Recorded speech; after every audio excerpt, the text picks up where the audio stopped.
Hi friends, ఈరోజు recipe చామగడ్డ పులుసు. చామగడ్డలు శుభ్రంగా కడుక్కొని 3 విజిల్స్ వచ్చేంత వరకు కుక్కర్లో ఉడకబెట్టుకోవాలి. అట్లాగే ఉల్లిపాయ, పచ్చిమిరపకాయలు, టమాటా, కరివేపాకు కూడా పక్కన పెట్టుకోవాలి. ఇప్పుడు పొయ్యి మీద ఒక బాండీ పెట్టేసుకొని తాలింపు గింజలు నూనె వేసుకొని కొంచెం వేగిన తర్వాత తాలింపు గింజలన్నీ వేయాలి. ఇప్పుడు అర టీ స్పూను మెంతుల పౌడర్ కూడా వేసేసి బాగా కలదిప్పాలి. ఇప్పుడు పచ్చిమిరపకాయలు, ఉల్లిపాయలు, పసుపు, కరివేపాకు కూడా వేసేసి బాగా కలదిప్పాలి. ఇది కొంచెం వేగిన తర్వాత టమాటా ముక్కలు కూడా అన్నీ వేసేసేయాలి. ఇవి 2 నిమిషాలు మగ్గనివ్వాలి. ఇప్పుడు ఉడకబెట్టిన చామగడ్డలన్నీ తొక్కు తీసేసి సన్నగా కట్ చేసుకొని పక్కన పెట్టుకోవాలి. ఇప్పుడు టమాటా ముక్కలన్నీ వేగినాయి. ఇప్పుడు చింతపండు గుజ్జు మనం రసం పక్కన పెట్టినాం కదా, అది కూడా వేసేసుకొని దాంట్లో 2.5 స్పూను కల్లుప్పు, 1 స్పూను కారము వేసేసి బాగా కలిపాలి.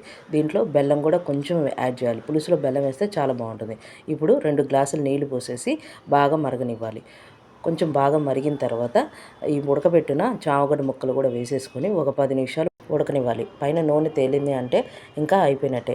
ఎంతో రుచికరమైన చామగడ్డ పులుసు రెడీ.